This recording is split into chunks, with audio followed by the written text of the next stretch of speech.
Descriptive pattern आणि objective pattern ह्याच्यामधले त्या व्यक्तीमधल्या ज्या स्किल्स शोधत असतात त्या कम्प्लिटली डिफरंट आहे. जो कोणी एक्झामला अपियर करतोय ना, ऑब्जेक्टिव्ह पॅटर्न मध्ये काय, if you know the answer you know the answer, if you don't no you don't no. माहित असेल तर मारायचं, टोला मारायचा, काय अंदाज लावायचा, नाही तर सोडून द्यायचं. It is not just reading things. तुम्ही काय अभ्यास केलाय ते नाहीये, ते तुम्हाला प्रश्न जेव्हा समोर आला तेव्हा उत्तरामध्ये मांडता सुद्धा आला पाहिजे. तुमची तार्किक शक्ती डेव्हलप झाली पाहिजे, तुम्हाला अॅनालिटिकल स्किल्स आल्या पाहिजे, तुम्हाला ते व्यवस्थित मांडणी करता आली पाहिजे आणि वरच्या प्रश्नाला धरून तुम्हाला उत्तर देता आली पाहिजे. ऑप्शनचा जो स्टँडर्ड आहे तो पोस्ट ग्रॅज्युएशन लेवलचा असतो. त्यामध्ये तुम्हाला जे डीप थिंकिंग आहे ती अपेक्षित असते. तुमच्या आन्सरमध्ये जो फिलॉसॉफिकल बेंट आहे माइंडचा तो दिसला पाहिजे. आणि स्टॅटिस्टिक्स नावाचा काहीतरी एक ऑप्शन आहे, त्याच्यामधून मागच्या 10 वर्षामध्ये कोणी सिलेक्ट झालेलं नाही. 0% अगदी सक्सेस रेट आहे. तर थोडासा आहे क्रायटेरिया. स्केलिंग नावाचा पण एक फिनॉमिना आहे. स्केलिंग तुम्ही जर टॉप स्कोरिंग वरच्या 5-10% मुलामध्ये असाल तर तुमचे मार्क्स स्केल अप केले जातात. अदरवाईज तुमचे मार्क्स जे आहे ते स्केल डाऊन केले जातात. निबंध आहे ना, हा काही पारावरच्या गप्पा नाही आहे. त्याच्यामध्ये यू हॅव टू शो की तुम्हाला सबस्टॅन्शिएट करता येतं, तुम्हाला मुद्दा पटवून देता येतो, तुमच्याकडे काहीतरी आकडे आहे, त्या आकड्यांच्या आधारे तुम्ही ते पटवून देताय की हा जो मी पॅराग्राफ सांगितला आहे त्याचा रिलेव्हन्स कसा आहे. तो माइंडसेट जो आहे तो तुम्हाला एकदा सेट करणं गरजेचं असतं की it is part and parcel of your life and you have to grow mentally strong. जर झटके खायची सवय नाही आहे, त्याच्यामध्ये छोटे मोठे सेटबॅक सहन करायची सवय नाही आहे, तर you should be able to do that. आता ती सवय लावून घेतली पाहिजे. नमस्कार. बोलकावरती आज आपला विषय की एमपीएससी डिस्क्रिप्टिव्ह पॅटर्न साठी कसं प्रिपरेशन केलं पाहिजे, आणि या विषयावरती आज आपल्याला माहिती देण्यासाठी आपल्यासोबत आहेत Ranjit Thipe sir, all India rank 480. आणि या विषयावरती आज आपण रणजित सरांकडून जितकी जमेल तितकी माहिती घ्यायचा प्रयत्न करू. सध्या रणजित सरांचा 5 वर्षाचा टीचिंग मध्ये एक्सपिरियन्स आहे. ते सध्या डायमेन्शन IAS मध्ये टीचिंग करतायत. तर नमस्कार. थँक्यू. बोलवलं म्हणजे तुम्ही आलात, आम्हाला बोलवलं, आपण दोघं बसून चर्चा करतोय. अँड आय एम होपफुल की या चर्चेमधून मुलांना जे नवीन तयारीला लागलेत त्यांना नक्की काहीतरी हेल्प होईल. हो, बोलकावरती तुम्हाला तर माहितीच आहे की आपण नेहमी काचं उत्तर शोधतो, आणि आज पहिलाच का पासूनच सुरुवात करू की एमपीएससी साठी डिस्क्रिप्टिव्ह पॅटर्न का, तो का गरजेचा आहे, आणि यामुळं विद्यार्थ्यांना हा पॅटर्न सोपा जाईल की अवघड जाईल याबद्दल थोडी माहिती द्या. नेमका डिस्क्रिप्टिव्ह पॅटर्न महाराष्ट्रामध्ये का आणला गेला याचे तसे बघायला गेलं तर बरीचशी कारण आहेत. त्यामध्ये एक पॉलिटिकल कारण पण हे आहे की केंद्रामधला जो युपीएससीचा पॅटर्न आहे तो युपीएससीच्या सिव्हिल सर्व्हिसेससाठी कंडक्ट केला जात होता. भाजप शासित जे कोणती राज्य आहे त्यांनी आपापल्या राज्यामध्ये ते डिस्क्रिप्टिव्ह पॅटर्न आणायला सुरुवात केली होती. आणि भाजपची कोलिशन मध्ये जे कोणते सरकार आहे तिकडे अरुणाचल प्रदेशमध्ये झालं, आसाममध्ये झालं, उत्तर प्रदेशमध्ये झालं, बिहारमध्ये झालं. आता त्याच क्रमामध्ये जो आहे तो महाराष्ट्राचा नंबर लागलेला आहे. तर ही चर्चा बरीच वर्ष होती की डिस्क्रिप्टिव्ह होणार का ऑब्जेक्टिव्हच राहणार म्हणून. पण आता शिक्कामोर्तब झालेला आहे जेव्हा विधानसभेच्या निवडणुका झाल्या आणि देवेंद्र फडणवीस मुख्यमंत्री झाले, त्यावर मग कम्प्लीट फुल स्टॉप लागलेला आहे चर्चेवर. आता डिस्क्रिप्टिव्ह होणार आहे म्हणजे होणार आहे. दुसरं कारण असं आहे की डिस्क्रिप्टिव्ह पॅटर्न आणि ऑब्जेक्टिव्ह पॅटर्न ह्याच्यामधले त्या व्यक्तीमधल्या ज्या स्किल्स शोधत असतात त्या कम्प्लिटली डिफरंट आहे. जो कोणी एक्झामला अपियर करतोय ना, ऑब्जेक्टिव्ह पॅटर्न मध्ये काय, if you know the answer you know the answer, if you don't no you don't no. माहित असेल तर मारायचं, टोला मारायचा, काय अंदाज लावायचा, नाही तर सोडून द्यायचं. ऑब्जेक्टिव्ह पॅटर्न मध्ये मात्र तसं नाही आहे. तुमच्याकडे जी काही अवेलेबल माहिती आहे त्या थोड्या मोठ्या माहितीच्या आधारावर तुम्हाला खूप मोठे आन्सर्स लिहावे लागतात, डिस्क्रिप्टिव्ह आन्सर्स लिहावे लागतात, तुम्हाला एक्सप्लेन करावं लागतं त्यामध्ये. त्यामुळे हे दोन जे स्किल सेट आहे हे खूप महत्वाचे आहेत. तर कदाचित राज्य सरकारच्या मनात असं असावं की आपल्या परीक्षेमधून, आपल्या राज्यामधून जे कोणी मुलं जात आहेत ते पण त्याच तोडीची झाली पाहिजे म्हणून. त्यातून एक चांगलं त्यांचं इंटेन्शन पण असू शकतं की त्यांच्याकडे पण अॅनालिटिकल ॲबिलिटी झाली पाहिजे, आणि जेवढे पटपट निर्णय घेतात, जेवढे चांगले निर्णय कोणी IAS वाले, UPSC वाले वगैरे घेत आहेत, तेवढेच आपली ह्या पोरांची पण कॅपॅसिटी डेव्हलप करायची. कदाचित असा त्यांचा इंटेन्शन त्यामधला असू शकतो. ऑब्जेक्टिव्ह पॅटर्न मध्ये काय होतं, आपल्याला आजपर्यंत सवय होती की डेफिनेट काहीतरी पुस्तकं असायची, आपल्याला सिलेबस दिलेला असायचा, तेवढं पाठ करायचं, 9नीटचे 21 अपेक्षित वगैरे, हे मोस्ट प्रोबेबल क्वेश्चन्स वगैरे, आणि ते परीक्षेमध्ये आले की मग बल्ले बल्ले व्हायचं. आता डिस्क्रिप्टिव्ह पॅटर्न मध्ये तसं होत नाही. In this exam descriptive pattern it is more about revealing your self.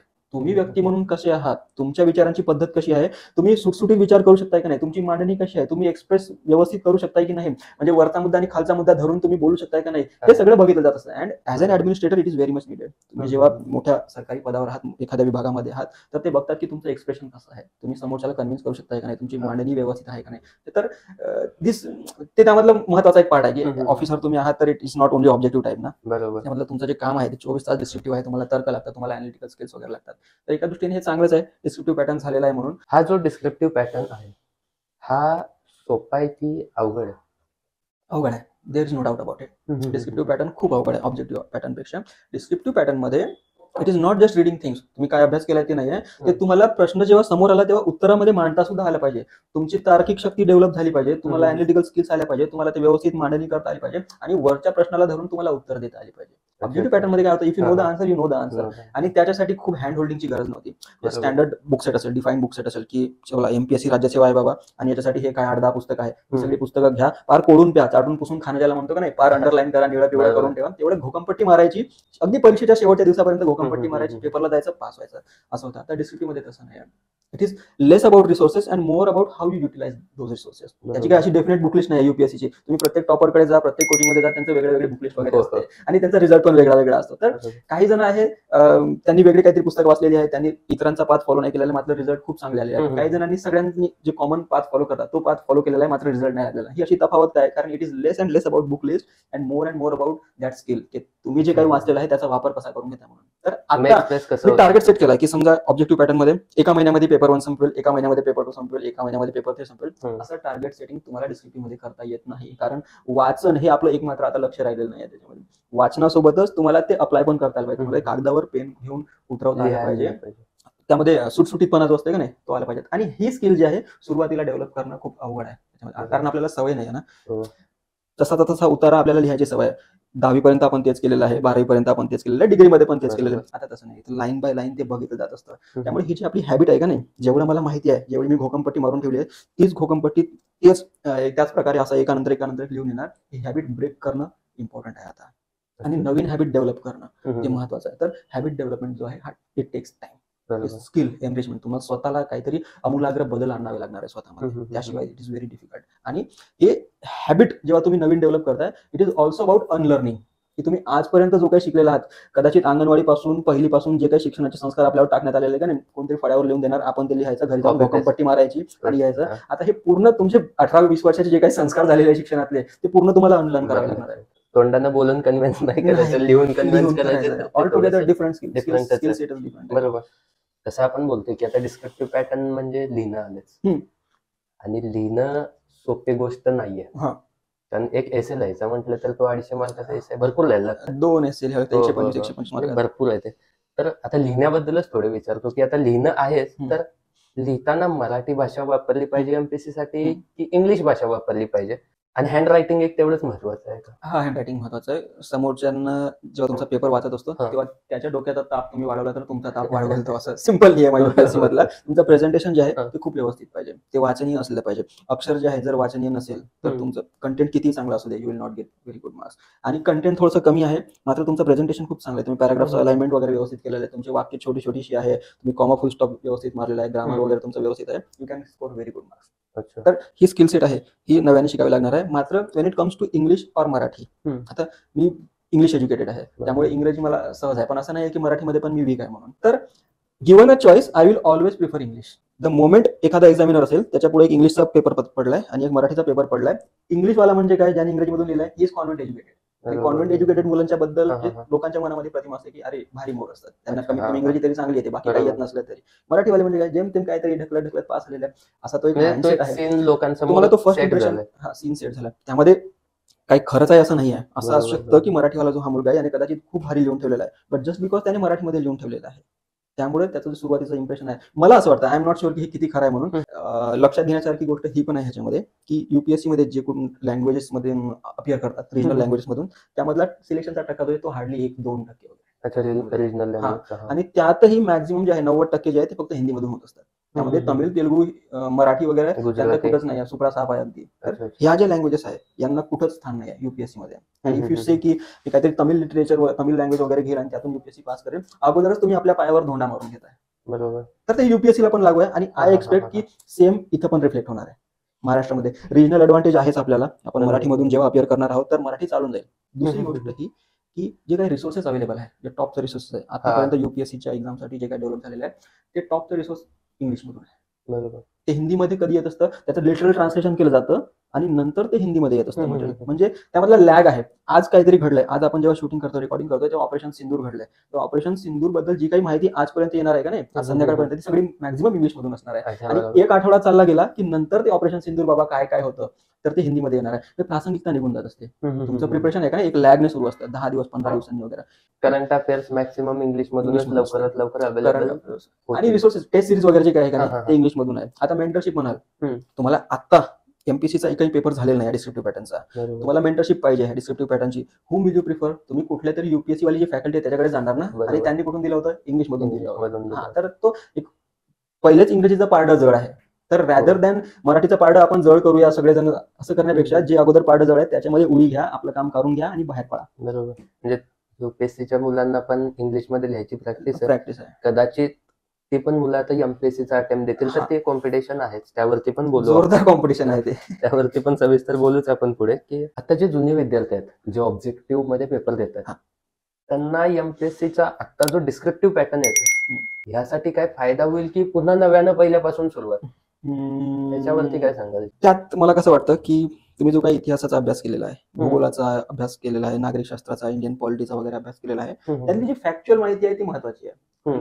युपीएससीला पण तेच आहे, एमपीएससीला पण तेच आहे. बरोबर. आतापर्यंत तुम्ही ऑब्जेक्टिव्हचा जो अभ्यास केला, पण आता लिहिण्याचा सराव जो आहे तो तुम्हाला नव्याने करावा लागणार आहे. तुम्ही जो काही पाठ करून ठेवलेला आहे का नाही, comptroller and auditor general of India, article 148 वगैरे, तेवढं माहिती होतं. मॅच द पेअर वगैरे आलं एमपीएससीला की टिक मारायचं, पुढे जायचं. आता ते विचारतात comptroller and auditor general of India त्याच्याशी संबंधित चॅलेंजेस कोणते कोणते म्हणून. हे चॅलेंजेस आपण कधी बघून ठेवलेलं नाही ना, मग तुम्हाला हे नव्याने शिकावं लागणार आहे. हे सगळं उपलब्ध जी अगोदरची माहिती आहे ना, फार तर आय थिंक की इंट्रोडक्शन मध्ये तुम्हाला कुठेतरी वापरता येईल. एखाद्या आन्सरच्या इंट्रोडक्शन मध्ये काहीतरी लिहिलं तेवढं तुमचा थोडासा वेळ वाचला त्याच्यामध्ये, कारण आता फॅक्ट आहे ना, तो पार्ट आहे तुम्हाला. पण बॉडी मध्ये जो आहे अॅनालिटिकल पार्ट असतो, त्यामध्ये तुम्हाला काहीतरी कम्पेअर करायचं, कशाच तरी तुलना करायची, विश्लेषण करायचे, चर्चा करायची. तर ऑब्जेक्टिव्ह पॅटर्नचा मला नाही वाटत की तेवढा फायदा होणार आहे म्हणून.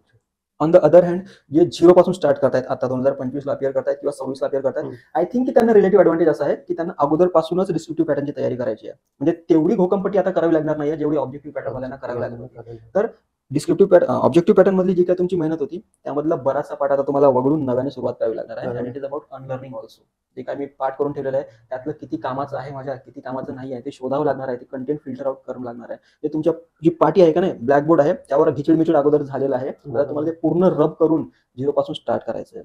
आणि ह्याच्या तुलनेमध्ये ज्यांची पाठी अगदी कोरी आहे, ज्यांना आत्ताच लिहायला सुरुवात करायची आहे, त्यांना ते सोपं काम आहे. 25 आणि 26 वाल्यांसाठी. जर एमपीएससी आता बघायला गेलं तर इज नॉट ऑल अबाउट की गेलो टिक करून आलो. It's all about analytics. जे लिहितोय डिस्क्रिप्टिव्ह पॅटर्न मध्ये. बरोबर. सध्या नवीन विद्यार्थी येतील, त्यांना पण प्रिपरेशन करायचंय या गोष्टीची, तर त्यांनी सुरुवात कशी केली पाहिजे, काय केलं पाहिजे, ह्याच्याबद्दल एक बेसिक आयडिया जर. पहिली बात, ही जी परीक्षा आहे ही स्पर्धा परीक्षा आहे. त्याच्यामध्ये ही काही आपली अकॅडमिक परीक्षा नाही आहे जी आपण ग्रॅज्युएशनला केलं, 10वी-12वीला वगैरे केलं. परीक्षा सेम आहे, मात्र ही जी स्पर्धा परीक्षा आहे याच्यासाठी जी लागणारी प्रिपरेशन आहे कम्प्लिटली डिफरंट आहे. तुम्ही कॉलेजवाला माइंडसेट, युनिव्हर्सिटीवाला माइंडसेट घेऊन जर इकडे येत असाल 100% फेल होणार. There is no doubt about it. कारण इकडे आपल्याला काय शिकवलं होतं आणि इकडे काय गरजेचं आहे याच्यामध्ये कोणताही मेळ बसत नाही. It all together different preparation. युनिव्हर्सिटीमध्ये तुम्हाला पानं भरले की मार्क्स वगैरे मिळायचे, आणि इकडे कसं आहे, it is more and about skills.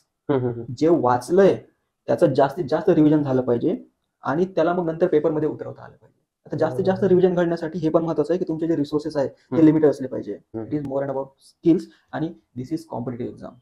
इकडे कसं होतं, आपण सर्व 60 जण जर एका क्लासमध्ये आहोत तर सर्व पास होणार होतो ना, इथे तसं नाही आहे. Someone has to fail so that you pass. बरोबर. आणि इथं दुसऱ्याचा पाय ओढून आपण काही पास होऊ शकत नाही, मात्र you have to take the lead over some person. तुमच्या शेजाऱ्यापेक्षा तुम्हाला 2 मार्क्स जास्त पडायचे. त्यासाठी म्हणून तो जे पुस्तकं वाचतोय आणि तुम्ही जे पुस्तकं वाचताय ते वाचून त्याच्यावर you have to work something extra. त्यावर तुम्हाला वेगळी काहीतरी मेहनत घ्यावी लागते so that you have that edge, आणि that is how you pass in this competitive exam मध्ये. तर ह्याच्यामध्ये एक बेसिक बुक लिस्ट जी आहे ती महत्वाची आहे. बेसिक बुक लिस्ट एकदा तुमची झाली की त्याचं रिव्हिजन महत्वाचं आहे. त्याच्यानंतर ते करंट अफेअर्स वगैरे जे काही आहे ते महत्वाचं आहे.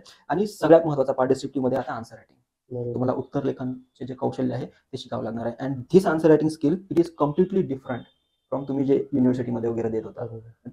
जे मोमेंट तुम्ही प्रश्न लिहायला घेतला आणि तुमच्या इव्हॅल्युएटर कडून तो फीडबॅक मिळाला, you will be shock to know की युनिव्हर्सिटीमध्ये मी ह्याच पद्धतीने लिहून येत होतो आणि मला बऱ्यापैकी मार्क मिळत होते, आणि इकडे हा कोचिंग वाला कोण आहे रे बाय आणि मला मार्क नाही दिले. शॉकिंग मोमेंट असतात. ऑल टुगेदर डिफरेंट है स्किल सेट. थोड़ा सा पेनफुल पार्ट भी है, लेकिन उसमें अगर आप थोड़ा मेहनत लेते हो, 4-5 महीने वगैरह सीखने में जाता है, तो आगे वाली प्रोसेस जो है वो आसान हो जाती है. तो प्रेजुडिसेस जो कुछ भी है आपके मन में, ओरिजिनल इनहिबिशंस जो भी है उनको सबको हटा करके यहाँ आना पड़ता है. एकदम क्लीन स्लेट से शुरुआत करनी पड़ते. तुम्ही 10वीला टॉपर होता, तुम्ही 12वीला टॉपर होता, तुम्ही युनिव्हर्सिटीला गोल्ड मेडलिस्ट होता, त्याचा इथे कवडीचाही फायदा होत नाही. It is all together different game. तुम्ही फक्त ग्रॅज्युएशन केलंय, तुम्ही पास झालाय, मिनिमम क्वालिफिकेशन जे एमपीएससीला रिक्वायर्ड आहे ते क्वालिफिकेशन तुमच्याकडे आहे, बस दॅट्स इट. इसके अलावा आपका जो भी बैकग्राउंड है उसका ज्यादा इस्तेमाल कुछ होने वाला नहीं है. कारण परीक्षा पद्धती जी आहे ग्रॅज्युएशन पर्यंतची ती वेगळी आहे आणि धिस इज डिफरंट. आता याच्यासाठीच एक विचारतो की एमपीएससी डिस्क्रिप्टिव्ह देत असताना हम्म. त्याची जी स्टडी प्रोसेस तुम्ही आता सांगितली हम्म.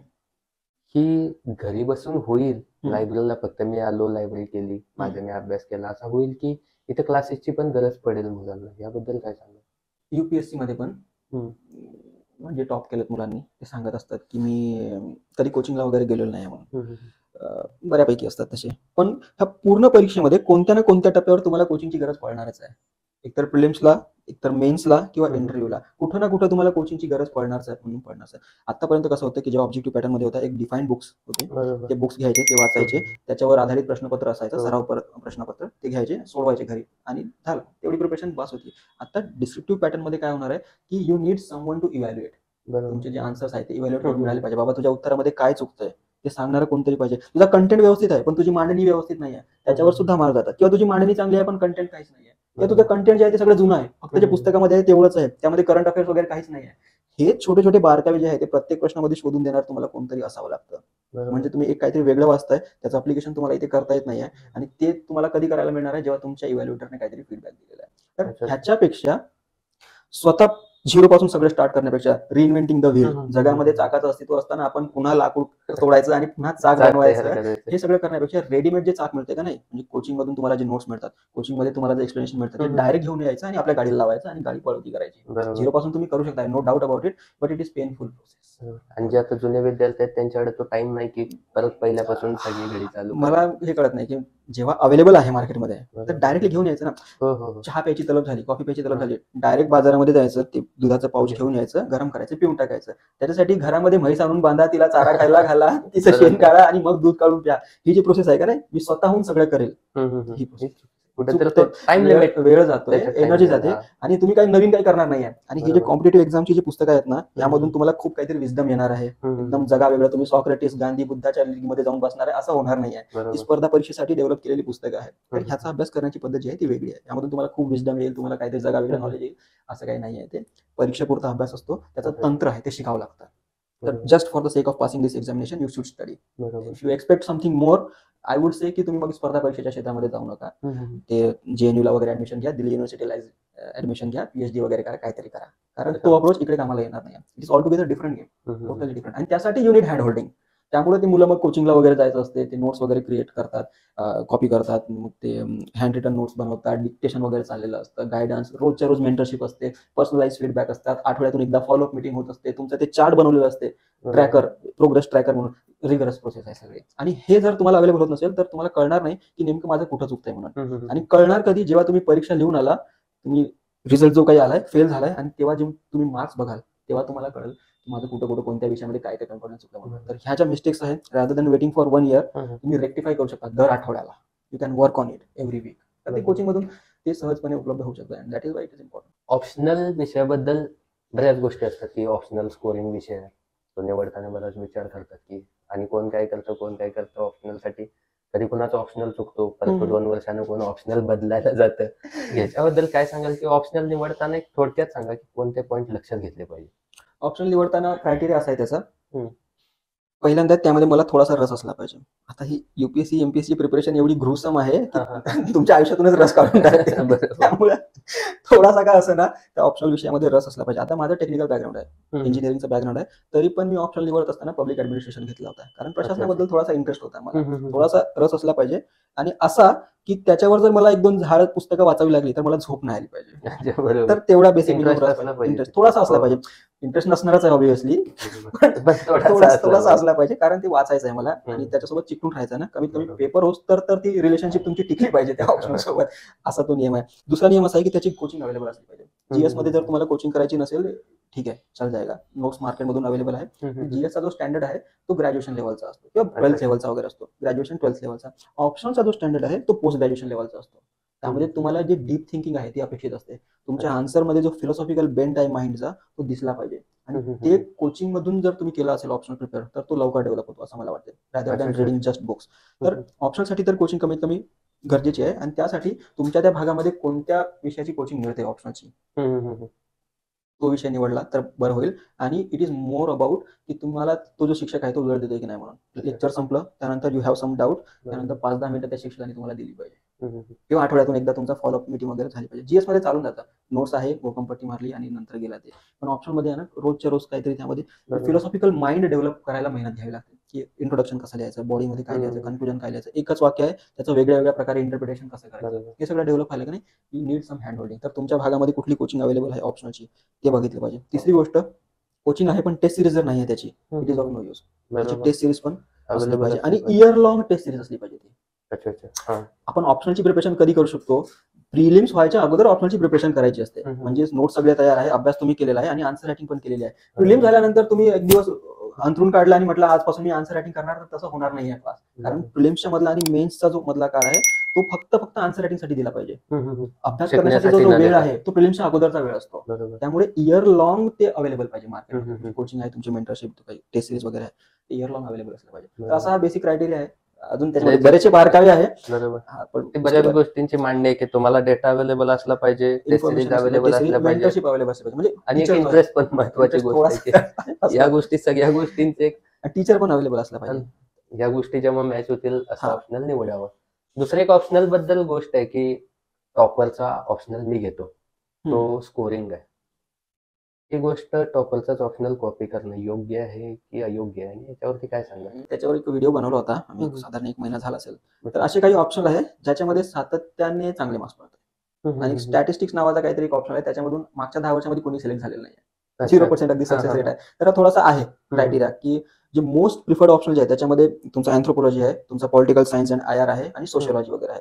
तर हे जे 3 ऑप्शन आहे हे मागच्या 5-7 वर्षापासून वगैरे चालत आहेत. तर यांना निवडत असाल तर वेगळं काहीतरी चूक करताय अशातला भाग नाही आहे. मात्र तो ऑप्शन मला पचणार आहे का नंतर, हे पण आहे. जिओग्राफीमध्ये, सोशियोलॉजीमध्ये मला इंटरेस्ट आहे का, अँथ्रोपॉलॉजीमध्ये मला इंटरेस्ट आहे का, पॉलिटिकल सायन्समध्ये मला इंटरेस्ट आहे का, हे पण बघावं लागणार आहे. प्लस कोचिंगची एक नोट्स आहे, शिक्षकांनी शिकवलंय, वर्गामध्ये डिक्टेट केलेलं आहे. ह्याच्यावर over and above you have to prepare your notes. तुम्हाला स्वतःचे करावे लागतात ते नोट्स. फक्त कोचिंगमध्ये ज्या सिक्वेन्समध्ये शिक्षकांनी शिकवलंय त्या सिक्वेन्समध्ये तुम्ही भूकंपट्टी मारली आणि पेपरमध्ये लिहिला तर तुम्हाला पण तेच मार्क पडणार आहे, मला पण तेच मार्क पडणार आहे. रिलेटिव्ह ॲडव्हान्टेज काही नाही आहे. त्याच्यावर तुम्हाला थोडंसं वर्कआउट करून स्वतःचे नोट्स वगैरे तयार करावे लागतात. तर असं नाही की टॉपरने, ज्यांनी कोणी अँथ्रोपॉलॉजी घेतलेला आहे त्यांनी फक्त त्या अँथ्रोपॉलॉजीचे शिक्षक आहेत त्यांचाच यूज केलेला आहे, तो झालेला आहे. त्याच्यावर ओव्हर अँड अबाव त्यांनी मेहनत केलेली आहे. कारण दिस इज कॉम्पिटेटिव्ह ना, आपके आगे 2 कदम मुझे जाना है तो कुछ ना कुछ तो करना, असं ते करतात. तर हे करायची तुमची तयारी आहे का बघा. इतरांनी जेवढे एफर्ट्स टाकले त्याच्यावर मी काहीतरी एफर्ट्स टाकू शकतोय असं जर तुम्हाला वाटत असेल तर तुम्ही तो ऑप्शन निवडला पाहिजे. आणि ते जे वरचे जे एफर्ट्स आहे का नाही, त्याला आपण म्हणतो चेरी ऑन द टॉप, तुमच्या केक वरचं डेकोरेशन आहे, त्याच्यासाठी तुम्हाला वेगळी मेहनत करावी लागते. आणि you need original thought for it. तुम्हाला वाटतं की त्या विषयामध्ये मला इंटरेस्ट आहे, थोडासा वेळ दिला तर त्यातून काही निघू शकतं. You should selling. स्केलिंग नावाचा पण एक फिनॉमिना आहे. स्केलिंग, तुम्ही जर टॉप स्कोरिंग वरच्या 5-10% मुलामध्ये असाल तर तुमचे मार्क्स स्केल अप केले जातात, अदरवाईज तुमचे मार्क्स जे आहे ते स्केल डाऊन केले जातात. तर हे प्रत्येक ऑप्शनला लागू आहे. अँथ्रोपॉलॉजी असू दे, पब्लिक ॲडमिनिस्ट्रेशन असू दे, तुम्ही बघाल की सातत्याने जो टॉपर आहे त्याचे ऑप्शनलचे मार्क्स जास्त आहे. इट इज नॉट बिकॉज की ऑब्जेक्टिव्हली जे मार्क्स पडले ते आहे, स्केलिंग झाले म्हणून ते जास्त आहे. हा पण फिनॉमिना आहे त्याच्यामध्ये. तर तुमच्या नशिबी ते स्केलिंग होईलच आणि तुम्हाला ते काय जे मार्क्स वाढवून मिळतीलच असं होईलच याची गॅरंटी. तर you need to be in top 10%. Anthropology समजा माझा ऑप्शनल आहे तर अँथ्रोपॉलॉजी स्कोर करणाऱ्या टॉप 10% पोरांमध्ये माझा नंबर असला पाहिजे, तर ते मार्क्स स्केल अप होतात. म्हणजे 250 होते तर कदाचित ते 300 वर जातील, अदरवाईज ते डाऊन पण 240 होऊन पण येऊ शकतात. If you are not in top 10% down पण. हा स्केलिंगचा फिनॉमिना आहे, यू डोंट नो त्याच्याबद्दल पुढे काय.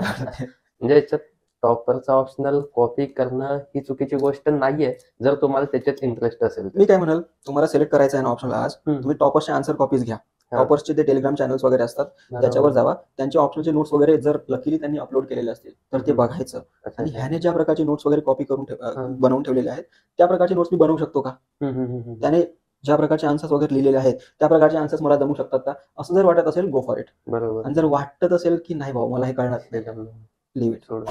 आता आपण ऑप्शनल बद्दलच बोलतोय की ऑप्शनल हा कोणता निवडतोय आपण, याचा इंटरव्ह्यू मध्ये काही इफेक्ट होतोय का? माझ्या एक्सपिरियन्स मध्ये असं आहे की तुमचा डिटेल अप्लिकेशन जो फॉर्म असतो का नाही, त्याच्यामध्ये तुमचं नाव, तुमचं गाव, तुमचे आई वडील वगैरे काय करतात, तुमचा छंद काय आहे, तुमचं ग्रॅज्युएशन काय आहे, तुम्ही अकॅडमिक क्वालिफिकेशन्स काय आहे, तुम्हाला स्पोर्ट्समध्ये वगैरे काय अचिव्हमेंट आहे का, हा पहिला क्रायटेरिया असतो त्यांना आन्सर्स इंटरव्ह्यू सुरुवात करण्यासाठी. तर हे जर खूप ड्राय असेल, तुम्हाला हॉबी वगैरे काही इंटरेस्टिंग नाही आहे, तुमचं ग्रॅज्युएशन पण जेमतेम आहे, कुठल्या तरी सामान्य कॉलेजमधून वगैरे केलेलं आहे, ह्याच्यानंतर ते मग इकडे येतात. ऑप्शन वाल्या फील्डवर वगैरे. अदरवाईज तुमचं बॅकग्राऊंड जर खूप रंगतदार असेल का नाही तर पूर्ण इंटरव्ह्यू त्याच्यावर जात असतो. असा पहिला जेव्हा इंटरव्ह्यू दिला होता मी 2017ला, त्यावेळेस काही हॉबीज वगैरे अशा काही पुट केल्या नव्हत्या. सिंपल जसं सर्वसामान्य मुलगा असतो का नाही गावखेड्यातून आलेला त्या प्रकारचा तो डॅप होता. दॅट टाइम त्यांनी ऑप्शन वरून आणि जीएस वरून मला एवढं ग्रिल केलं होतं इंटरव्ह्यू वरून वगैरे, कारण माझ्या व्यक्तिमत्वामध्ये काही दिसत नाहीये की इंटरेस्टिंग काहीच नाही, मग ते ऑप्शनवर जातात. अदरवाईज तुमची पर्सनॅलिटी जर इंटरेस्टिंग असेल तर ऑप्शनवर नंतर मग याचा चान्स कमी आहे. खूप बेसिक प्रश्न वगैरे विचारतात, तुमचे फेवरेट थिंकर कोण कोण आहे असं वगैरे, आणि ते सोडून देतात. Otherwise you have to make sure की तुमची जी ड्रॅफ्ट आहे डिटेल अप्लिकेशन फॉर्म त्यामध्ये हॉबी चांगली असली पाहिजे, तुमचा अकॅडमिक परफॉर्मन्स वगैरे काहीतरी चांगलं असलं पाहिजे, काहीतरी छंद असला पाहिजे. असं काही असेल तर मोस्टली इंटरव्ह्यू त्याच्यावर फोकस असतो. जसं आई वडिलांकडे जर शेती असेल ना, त्यांनी मला जवळजवळ 15 मिनिटं शेतीवर ड्रिल केलं होतं. कापसाचा हमी भाव वगैरे विचारला होता त्यांनी, शेतीच्या महाराष्ट्रामधल्या कोणत्या कोणत्या समस्या आहेत, पर्टिक्युलरली विदर्भातल्या कोणत्या समस्या आहेत. दिस इज मोर इंटरेस्टिंग दॅन तुमचा आवडता थिंकर कोण आहे, ऑप्शनमध्ये काय ट्रेंड चालू आहे, असं असतं. तर ऑप्शनवर विचारायची शक्यता आहे, पण तेव्हाच जेव्हा तुमचा डॅफ खूप ड्राय आहे त्यानंतर ते ऑप्शनकडे जम्प करतात. अदरवाईज आता पॉलिटिकल सायन्स आणि इंटरनॅशनल रिलेशन जर तुमचा ऑप्शन असेल, भारत पाकिस्तान संबंधामध्ये तणाव आहे, तर तो इश्यू आज बर्निंग आहे. आज जर इंटरव्ह्यू असेल तुमचा तर आज प्रश्न विचारण्याची शक्यता जास्त आहे. एका महिन्यानंतर इट इज हायली अनलाइकली की ते विचारतील म्हणून, शक्यता कमी आहे. असं आहे. तर ते प्रासंगिकता पण असते त्या दिवशी, काय घडलंय, तुमचा ऑप्शन कोणता आहे. पब्लिक ऍडमिनिस्ट्रेशन जे आहे ते रोजच चर्चेत असतं आणि रोजच चर्चेत पण नसतं, असं ऑप्शन आहे. तर काहीतरी आयोगाची रिपोर्ट वगैरे आलेली आहे की प्रशासनामध्ये सुधारणा वगैरे झाल्या पाहिजे, असं काहीतरी जर ठळकपणे टीव्ही मध्ये चालू आहे, न्यूजपेपरमध्ये चालू आहे, मोदींनी कोणाला तरी अवॉर्ड वगैरे दिलेला आहे, काहीतरी चालू आहे सुधारणा, तेव्हा पब्लिक ऍडमिनिस्ट्रेशन मधून ते विचारतात. Otherwise public administration is suppressed optional, नाही विचारत. They ask questions about your background, तुम्ही काय तुमचा छंद ट्रेकिंग वगैरे टाकला असेल तर ते विचारतात तुम्ही कुठे कुठे गेला होता, कोणत्या किल्ल्यांवर फिरला होता, त्या किल्ल्यांचा नेमका इतिहास वगैरे काय आहे, असं काहीतरी विचारतात. आणि ते रंगतदार आहे, त्यांना पण मजा येते ते विचारायला. इंटरव्ह्यू बद्दल थोडी माहिती दिली तुम्ही. इंटरव्ह्यूला जात असताना एक भीती असते किंवा त्याच्यावरती ओव्हरकम करणं आणि तेव्हाची एक मेंटॅलिटी, त्याच्याबद्दल काय सांगाल? भीती आहे का नाही, इट इज इन्फेक्शियस असते, किंवा करेज जे आहे ते पण इन्फेक्शियस असतं. The moment I show you की आय एम कॉन्फिडंट, तुमच्यातला पण कॉन्फिडन्स डेव्हलप होत असतो. त्यामुळे you should not let that person know की तुम्ही घाबरलेला. या परिस्थितीमध्ये मी आहे, माझ्या तळहाताला घाम सुटलेला आहे, मला पायाला घाम सुटलेला आहे, समोरचा जो व्यक्ती आहे you should not come to know. Otherwise त्यांना जर कळालं की समोरची व्यक्ती घाबरलेली आहे तर they give you a chance की पुढच्या 5 मिनिटांमध्ये तू सावरतोय की नाही म्हणून, स्वतःला सावरतोय की नाही म्हणून. ते आल्यानंतर तुम्हाला कम्फर्टेबल करायचा प्रयत्न करतात. ऑब्व्हियसली कुणी थोडंसं पॅनिक मोडमध्येच असतं. आतमध्ये गेलाय तुम्ही, तिथे सगळं फॉर्मल सेटअप लागलेला आहे, तिथे टेबल असं आहे, बसवलं तुम्हाला, असं वाटतं आता इंट्रोगेशन होते काय माझं इंटरव्ह्यूच्या जागी. मग ते तुम्हाला कम्फर्ट करायचा प्रयत्न करतात, तुमचं नाव विचारतात, तुम्हाला पाणी वगैरे पण कधी ऑफर करतात, एखाद्याला लयच घाम येत असेल तर कम्फर्ट. मग त्या 5 मिनिटांमध्ये तुम्ही सावरता की नाही स्वतःला ते बघतात, आणि जर नाही सावरलं 15 मिनिटांमध्ये you are out of the hall. तुमचा इंटरव्ह्यू तिथेच संपतो. ते घालवतात तुम्हाला, म्हणतात बस खतम हो गया तेरा, अगली बार मिलेंगे, असं असतं. ते सावरलं स्वतःला, इट इज नॅचरल. ही व्यक्ती जी आहे ऍडव्हर्स सिच्युएशन मध्ये पण रिकव्हर करू शकते. इंटरव्ह्यू गोस फॉर, तुम्हाला कॅबिन मध्ये घुसतानाच या माइंडसेटने घुसायचं असतं तिथं की जे काय होणार आहे ते मी हँडल करून घेणार आहे, असं पण जगा वेगळं काय विचारणार आहे ते. आणि जर विचारलंय काहीतरी, I need not to be on very defendant side. येतंय तेवढं सांगायचं, नाही येत ते नाही येत, ठीक आहे, आगे का जो होगा वो देख लेंगे. माइंडसेट आहे का नाही थोडंसं क्लिअर असला पाहिजे. त्यावेळेस मी कॉन्फिडेंटली जाऊन बसणार आहे, आणि ह्याचा सराव तुम्हाला करावा लागतो. असं एकाएक होणार नाहीये ते. तुम्हाला अगोदर 4-5 मॉक इंटरव्ह्यू द्यावे लागतात, कॉन्फिडन्स डेव्हलप करावं लागतं की अमुक अमुक प्रश्न विचारले तर त्याचं उत्तर माझं काय असणार आहे. कोणत्या प्रश्नांना मी स्पष्टपणे सांगायचं आहे की सर मला माहित नाही म्हणून. स्किल्स आहे, बरोबर. प्रॅक्टिस काय मॅटर आहे, थोडंसं माइंडवर काम आहे बेसिकली. प्रिलिम्स असू दे, मेन्स असू दे किंवा इंटरव्ह्यू असू दे, इंटरव्ह्यूच्या सुरुवातीलाच मी तुम्हाला सांगितलं होतं की ही तुमची परीक्षा जास्त आहे, बरोबर. व्यक्ती म्हणून तुमची परीक्षा आहे, अकॅडमिक परीक्षा ही नंतर आहे, युपीएससी असू दे किंवा एमपीएससी असू दे. तर इंटरव्ह्यूला पण सेम रूल आहे, तुम्हाला स्वतःला जाणून घ्यावं लागतं की अमुक अमुक परिस्थितीमध्ये मी असा रिॲक्ट करतो, अमुक परिस्थितीमध्ये मी तसा रिॲक्ट करतो. हे एकदा जाणून घेतलं की त्यावर वर्कआउट करता येतं. नंतरचे जे प्रश्न आहेत it is just part of that process. Basic foundation काय आहे, आपकी मेंटॅलिटी उस वक्त क्या है, that is the foundation. Interview बद्दल पण बोललो आपण, ऑप्शनल बद्दल पण बोललो, आणि सध्या जास्त मार्क्स एक निबंधासाठी आहेत. SAIT 250 मार्क्स आहेत, 125 2 निबंध लिहायला लागतात, भरपूर लिहायला लागतात, 10-15 पानं. आतापर्यंत आपल्याला 1200 वर्ड मध्ये लिमिट असते तिथं. आपण 1-2 आतापर्यंत पानं लिहायची सवय होती आपल्याला, आता ते 10 ते 15 पानं लिहायचे. म्हणजे ह्याच्यात काहीतरी तथ्य असलं पाहिजे की मी पहिलं पान लिहितोय आणि शेवटचं पान लिहितोय, ह्याच्यात पण काहीतरी जुळलं पाहिजे. बरोबर. मधल्यामध्येच मी भरकटलो तर शेवटच्या पानापर्यंत जाईन की नाही हे पण सांगता येत नाही. तर ह्या निबंधाची मांडणी कशी केली पाहिजे जेणेकरून मी 10व्या पानापर्यंत पण पोहोचेन, त्या वर्ड्स पर्यंत पोहोचेन, आणि ते सगळ्याचा सिक्वेन्स पण असेल याबद्दल. निबंध, याच्यामध्ये बंध हा शब्द आहे ना महत्वाचा. बंध म्हणजे त्याला काहीतरी बंधन आहे, रेस्ट्रिक्टेड आहे. तुमच्या मनामध्ये जे काही आलं तो गोळीबार करत तुम्ही शिकू शकत नाही, त्यामध्ये अंधाधुंद तसं नाही करू शकत. तर नियम कटेकोरपणे ते पाळावे लागतात निबंधामध्ये. ते नियम कटेकोरपणे पाळले तर तुम्हाला मार्क्स चांगले मिळतात त्याच्यामध्ये. तर ते नियम आहे, म्हणजे त्याच्यामध्ये 12-15 प्रकार आहे. तुमचे पॅराग्राफ किती लाईन मध्ये असला पाहिजे, एका पेजवर किती पॅराग्राफ असले पाहिजे, प्रत्येक पॅराग्राफ मध्ये किती एक्झाम्पल्स असले पाहिजे, तुमच्या सेंटेन्सची लांबी किती असली पाहिजे, 10 ते 12 वर्ड मध्ये सेंटेन्स गुणाळला पाहिजे. असे ते सगळे नियम आहेत. ते पॉईंट्स कोणते कोणते अरेंज केले पाहिजे, डायमेन्शन्स कसे अरेंज केले पाहिजे, एन्व्हायरमेंटल, पॉलिटिकल, लीगल, इकॉनॉमिकल वगैरे. तर या नियमांचं जर पालन केलं तर याच्यामध्ये चांगले मार्क्स मिळतात. म्हणजे आता 5 मिनिटांमध्ये सांगण्यासारखा विषय नाही, पूर्ण तासभर आहे. प्रत्येक नियम तुम्हाला लिहून एक्सप्लेन करून मी असं दाखवू शकतो. त्याच्यावर आपण सविस्तरपणे नक्कीच बोलतो. पण आपण लक्षात हेच ठेवायचं की आपल्याला लहानपणी सांगितलं जातं ना की 5वी 6वी असताना मी मुख्यमंत्री झालो तर काय करणार, मग आपण काय पण लिहित सुटतो. मी चंद्रावर यान पाठवेल, तिकडून पाणी आणि माझ्या शेतामध्ये टाकेल, काय पण लिहित काही लिमिट नाही. इथं युपीएससीला किंवा एमपीएससीला निबंध म्हणजे बंधन, त्याच्या बंधनाचं, त्या नियमाचं कटेकोरपणे पालन तुम्ही केलंच पाहिजे, अदरवाईज तुम्हाला मार्क्स मिळणार. तुमचं नॉलेज खूप चांगलं आहे मात्र मांडणी चांगली नाही आहे, you are out of the game.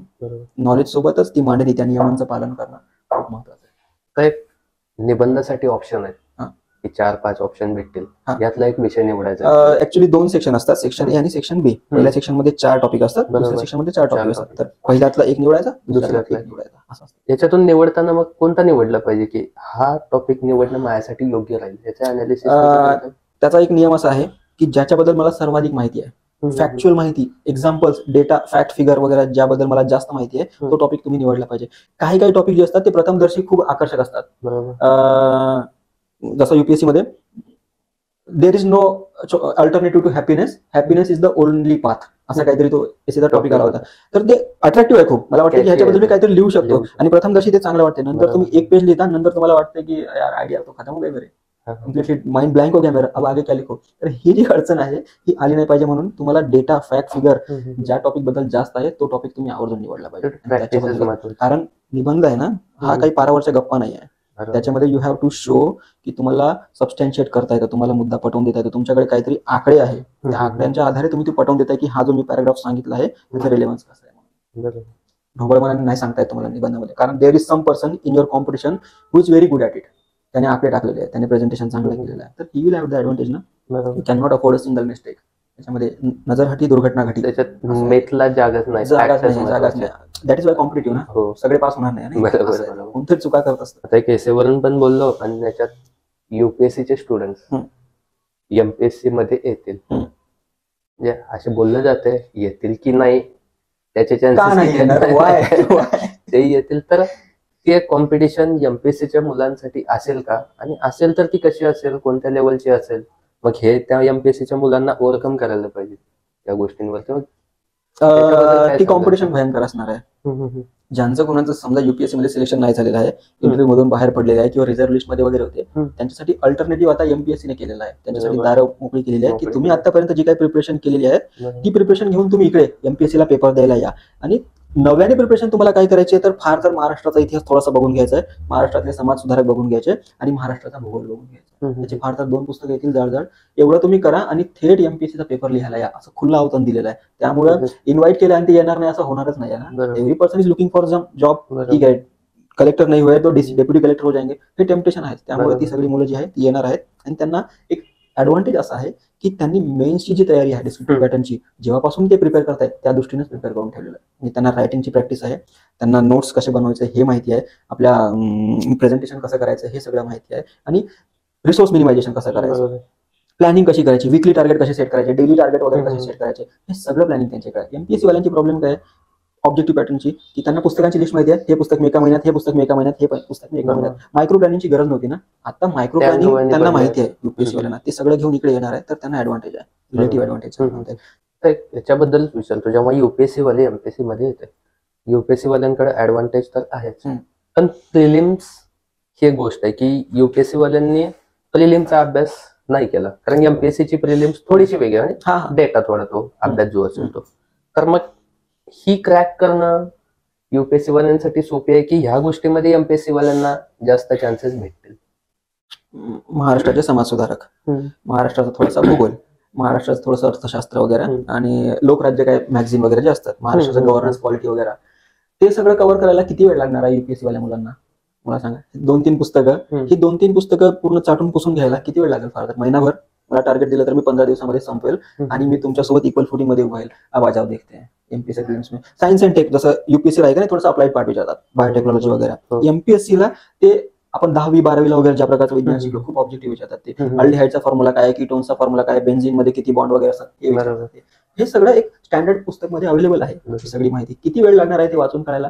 तुम्हाला असं वाटतंय की अजून शत्रू खूप लांब आहे एमपीएससी वाल्याच्या पर्स्पेक्टिव्ह, तर तसं होणार नाही आहे. ते हे जे गॅप आहे का नाही, 2-3 पुस्तकांचा वापर करून लगेच टेलिस्कोप करता येत असतं. कालपर्यंत तुम्ही विचार करत होता की सगळे मागं आहेत, आजच्या घडीला असं होईल की ते तुमच्या बरोबरीला येऊन उभे झालेले. 2-3 पुस्तक वाचायला काय आवड नाही. आणि त्यांना रिलेटिव्ह ऍडव्हान्टेज असा आहे की त्यांनी मेन्सची तयारी त्या दृष्टीने करून ठेवलेली आहे. सब्जेक्टिव्ह डिस्क्रिप्टिव्ह जो पॅटर्न म्हणतात त्याला.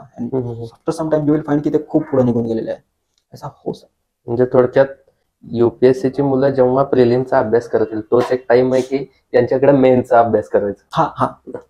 त्यावेळेस ती गोष्ट भरून काढली पाहिजे. युपीएससी मधला जो कोणी विद्यार्थी एमपीएससी ला अपियर करतोय ना, त्याने पहिल्यांदा गुगलवर सर्च हेच केलेलं आहे, एमपीएससीचा सिलेबस काय आहे, आणि त्याने ते टॅली करून बघितलंय सिलेबस, आणि आता नेमकं मी काय केलं पाहिजे, कोणती पुस्तकं वाचणं माझी प्रायोरिटी असली पाहिजे हे शोधून काढलेलं आहे त्यांनी, आणि त्या दृष्टीने त्यांनी पावलं पण उचललेली आहे. तो गॅप जो आहे हळूहळू फिल होत आलेला आहे. आणि बाय 28 सप्टेंबर जेव्हा तुम्ही प्रिलिम्सला जाल यू विल फाइंड की सेम फुटिंगवर आहेत आपण सगळे. असं काही नाही त्यामध्ये की युपीएससी वाले मागे राहिलेले होणारच नाही. जो कोणी सिरियस आहे तो करणारच आहे ना. मला समजा पेपर द्यायचा आहे तर पहिला प्रत्येकालाच पाहिजे.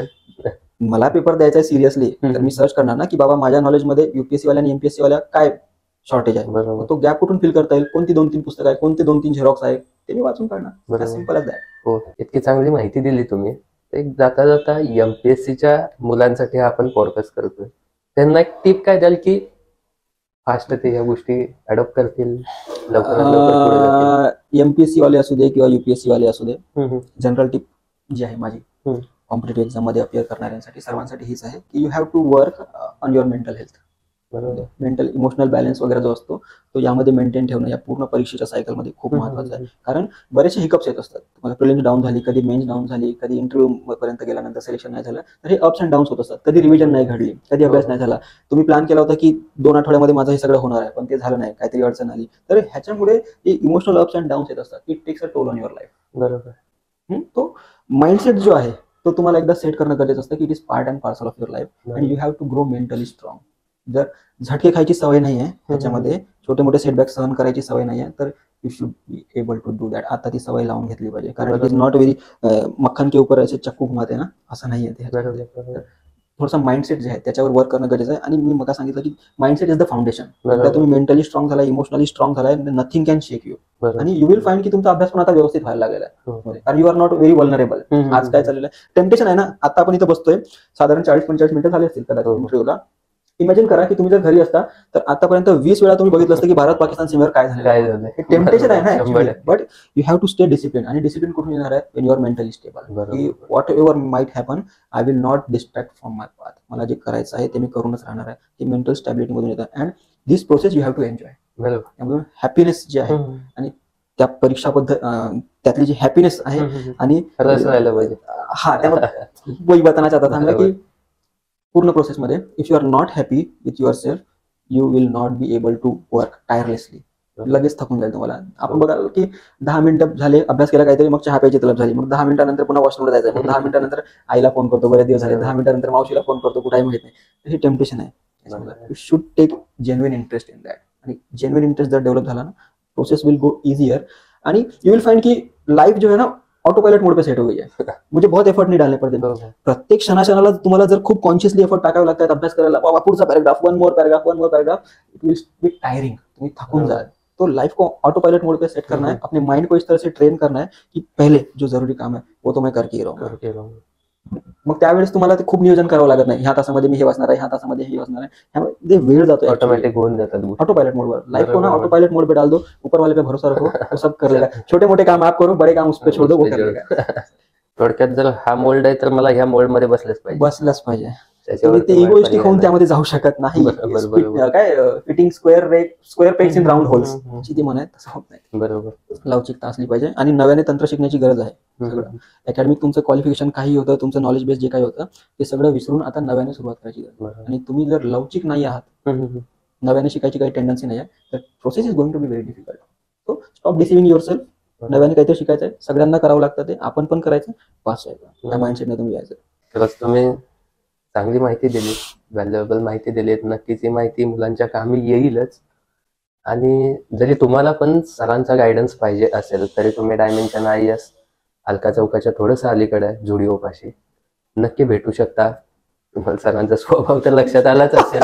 तुम्हाला नक्कीच गायडन्स पण सर देतील. सरांना काय बोलायचं असेल तर तुम्ही पण बोला. नाही बस या भेटा, बोलूया, चर्चा करूया, तुमचे जे काही डाऊट्स आहेत त्यावर आपण बोलू शकतो, मार्ग काढूया. डेली टार्गेट काय पाहिजे, वीकली टार्गेट काय पाहिजे, काय केलं पाहिजे, आणि एक्झामच्या कोच सोबत मी बाकीचं जे आहे तुमचं बाकी काय मॅनेज केलं पाहिजे, मेंटल हेल्थ वगैरे कशी डेव्हलप केली पाहिजे, त्याच्यावर पण थोडासा ऍडवाइस करू शकतो. कारण I have been the beneficiary. अगोदर मला असं वाटत होतं की हे सगळे जे आहे आपल्या काही गरजेचं नाही, आपण अगोदर भारी माणूस आहे, आपलं 10वी पासून 12वी पासून एकदम टॉप करत आलेलं आहे. नंतर मला कळालं की माइंडवर वर्कआउट करायची सर्वात जास्त गरज ही मलाच आहे आजच्या घडीला, आणि नंतर मी ते करायला सुरुवात केली. आणि नाव I am very emotionally stable. Self help books वगैरे जे असतात की नाही, 100 रुपयात फुटपाथवर वगैरे मिळत असतात, त्यातलं एखाद्या तुमच्या आवडीचं कुठलं बघायचं, घ्यायचं, वाचून काढायचं, त्यातून रिलेट करून बघायचं की मला ही समस्या आहे का, त्याच्यावर मी वर्कआउट करू शकतोय का. And the sooner you discover it will be beneficial for you. मी वयाच्या 30व्या वर्षी हे डिस्कवर केलं. That was quite late. I hope की someone told me this when I was 20 years of age. तो जिंदगी में और कुछ भी बहुत बढ़िया हो सकता था. अभी ऐसा नहीं है कि कुछ खराब है, सब कुछ बढ़िया है, एकदम टकाटक है, बट आई एक्सपेक्ट कि ये मुझे पहले किसी ने बताया होता तो चीजें कुछ और होती. I discovered it on my self at the age of 30. तो मला पण घ्यायला लागेल. तर आय एम देअर. तुम्हाला तसं काय असेल तर आपण बोलू शकतो, याच्यावर चर्चा करू शकतो. नक्की.